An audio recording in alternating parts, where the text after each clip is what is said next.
അടുത്തിരുന്നത് കൊണ്ടോ കൂടെ നടന്നതുകൊണ്ടോ ഒപ്പം കഴിഞ്ഞതുകൊണ്ടോ അടുപ്പമുണ്ടാകണമെന്നില്ല. അദൃശ്യമായൊരു കാന്തിക ശക്തിയാണെന്നേ അടുപ്പം. അത് ആകർഷിക്കുന്നത് ബാഹ്യരൂപത്തെയാണെങ്കിൽ അതിൻ്റെ തെളിച്ചം പറ്റുന്നതുവരെ മാത്രമേ ആ ബന്ധം നിലനിൽക്കൂ. മറിച്ച് ഹൃദയം കൊണ്ടാണ് എങ്കിൽ ജീവനുള്ള കാലത്തോളം അത് നിലനിൽക്കും.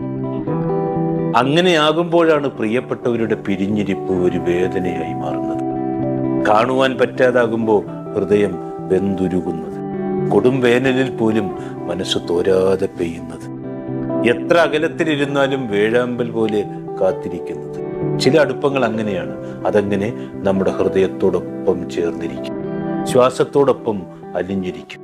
ആരുമറിയാതെ നമ്മുടെ ജീവന്റെയും ജീവിതത്തിൻ്റെയും ആഴങ്ങളിൽ ആ സ്നേഹവും അടുപ്പവും എന്നും പതിഞ്ഞു കിടക്കും.